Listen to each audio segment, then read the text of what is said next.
Hello everyone, मैं हूं अनुराधा, ए health care professional और आप देख रहे हैं अनुराधा केयर चैनल। बहुत सारी महिलाएं महीने में एक बार स्पॉटिंग एक्सपीरियंस करते हैं, यानी कि उनको स्पॉटिंग होता है। सो हम स्पॉटिंग किसे बोलते हैं? स्पॉटिंग यानी कि वजह से किसी भी टाइप का ब्लीडिंग जो कि पीरियड ना हो, यानी कि पीरियड के अलावा किसी भी टाइप का ब्लीडिंग अगर आपके वजह से हो रहा है तो इसे हम स्पॉटिंग बोलते हैं। जनरली स्पॉटिंग बहुत कॉमन होता है और ये एक सीरियस मेडिकल इशू को इंडिकेट भी नहीं करता है, लेकिन कभी कभी स्पॉटिंग सीरियस मेडिकल इशू को भी इंडिकेट करता है। और आज की इस वीडियो में हम बात करेंगे पीरियड्स वर्सेस स्पॉटिंग, यानी कि आप पीरियड और स्पॉटिंग के भीतर कैसे डिफरेंशिएट कर सकते हैं। वीडियो बहुत ही इन्फॉर्मेटिव है और मैं उम्मीद करती हूँ कि ये वीडियो देखने के बाद आपका सारा डाउट क्लियर हो जाएगा। सो वीडियो अंत तक जरूर देखिएगा।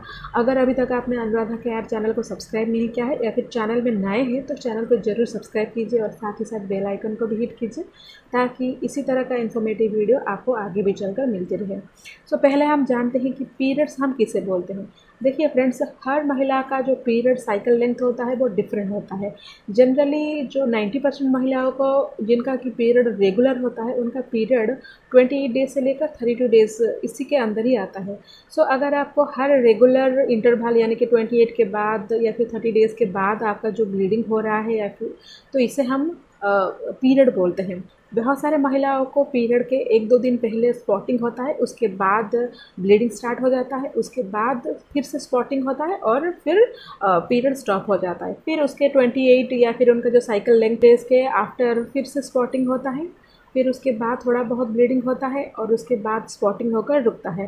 तो ये जो स्पॉटिंग है वो बिल्कुल भी नॉर्मल होता है, क्योंकि पीरियड स्टार्ट होते ही तुरंत ब्लीडिंग होना शुरू नहीं होता है, थोड़ा बहुत स्पॉटिंग होता है, फिर उसके बाद ब्लीडिंग होना शुरू हो जाता है। बहुत सारे महिलाओं का ये कंप्लेन होता है कि वो महीने भर स्पॉटिंग एक्सपीरियंस करते हैं। जनरली अगर आपका ओवुलेशन सही से नहीं हो रहा है या फिर आपका हार्मोन्स में कुछ इरेगुलरिटी है या फिर आपको PCOS या फिर PCOD यानी कि पॉलीसिस्टिक ओवरियन सिंड्रोम है, तो आप पूरा महीना स्पॉटिंग एक्सपीरियंस कर सकते हैं। जनरली जो पीरियड होता है वो स्पॉटिंग के साथ साथ कुछ और सिम्टम्स के साथ भी एसोसिएटेड होता है। बहुत सारे महिलाओं को पीरियड से पहले ब्रेस्ट में टेंडरनेस हो सकता है, उनको हेडेक आ सकता है, मूड स्विंग्स भी हो सकता है, और जो पीरियड का फ्लो होता है वो क्रैम्प के साथ आ सकता है। पीरियड्स का जो ब्लड का कलर है वो रेड कलर का होता है, ब्राइट रेड कलर का होता है या फिर ब्राउन कलर का हो सकता है। और एक जो महत्वपूर्ण डिफरेंस होता है पीरियड और स्पॉटिंग के बीच में वो है कि पीरियड्स का जो ब्लीडिंग होता है उसमें क्लॉट्स आता है, लेकिन स्पॉटिंग में क्लॉट्स नहीं आते हैं। सो ये तो गया पीरियड्स के ब्लीडिंग के बारे में। तो चलिए हम जानते हैं कि स्पॉटिंग हम किसे बोलते हैं।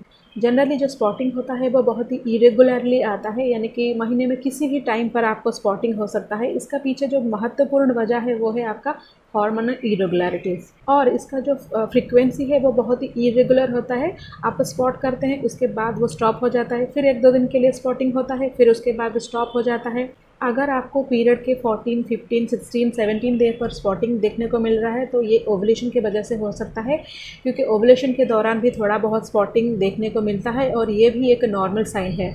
और जो एक प्रमुख कारण माना जाता है नॉर्मल स्पॉटिंग पीछे वो है फिजिकल रिलेशन या फिर सेक्स।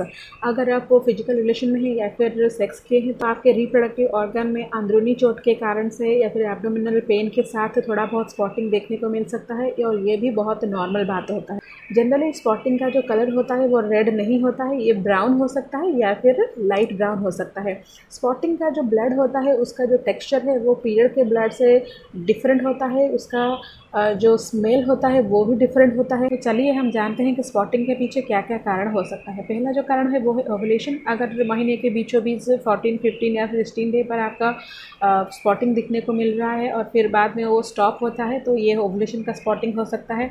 लेकिन जो एबनॉर्मल रीजन होता है स्पॉटिंग के पीछे वो है कि आपका हार्मोनल इम्बैलेंस हो सकता है। पहला कारण वो हुआ। सेकेंड जो कारण है वो है कि आपके यूट्रस में फाइब्रॉइड के वजह से भी स्पॉटिंग आपको नज़र आ सकता है, या फिर अगर आपके सर्विक्स यानी कि बच्चेदानी का जो मुंह है वहाँ पर अगर आप फिंगर लाइक ग्रोथ हो जिसको कि हम पॉलिप बोलते हैं, अगर वो सब ग्रोथ है तो उसके वजह से भी आपको महीने भर स्पॉटिंग हो सकता है।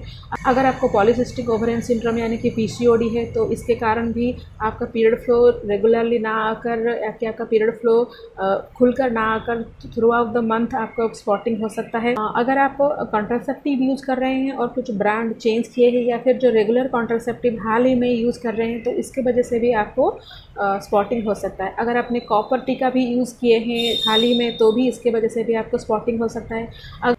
अगर आप अभी ब्रेस्ट फीडिंग कर रहे हैं तो ये भी एक कारण हो सकता है स्पॉटिंग के पीछे, क्योंकि ब्रेस्ट फीडिंग के वजह से आपका जो ओवुलेशन है वो सप्रेस हो जाता है।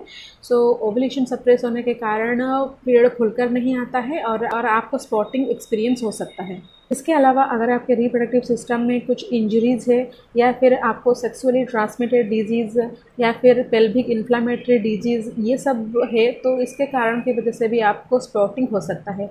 अगर आपका पीरियड मिस हो गया है और आपका प्रेगनेंसी टेस्ट पॉजिटिव आया है और उसके बाद आपको प्रेगनेंसी के 4th week, 5th week, 6th week या फिर 7th वीक में स्पॉटिंग नज़र आ रहा है तो ये मिसकैरेज को भी हो सकता है।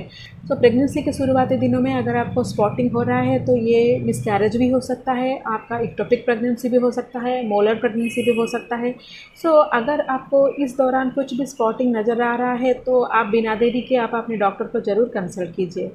तो आज की इस वीडियो में हमने जाना कि बहुत सारे महिलाओं को महीने में एटलीस्ट एक बार स्पॉटिंग होता है और स्पॉटिंग जनरली कॉमन होता है और जनरली सीरियल मेडिकल इशू नहीं होता है। लेकिन अगर आपको कुछ एबनॉर्मल स्पॉटिंग नज़र आ रहा है तो आपको एक बार अपने डॉक्टर से कंसल्ट ज़रूर करना चाहिए। आपको अपना हार्मोनल प्रोफाइल एक बार चेक करवाना चाहिए और साथ ही साथ आपका जो रिप्रोडक्टिव सिस्टम यानी कि यूटेरस या फिर ओवरी उसका भी एक बार चेकअप करवाना चाहिए।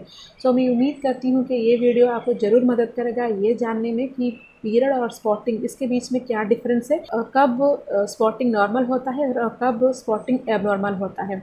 सो और एक नया इन्फॉर्मेटिव वीडियो के साथ फिर मिलती हूँ, तब तक के लिए stay healthy and stay happy. अगर ये वीडियो आपको अच्छा लगा तो ज़रूर लाइक कीजिए और साथ ही साथ दूसरों के साथ भी शेयर कीजिएगा।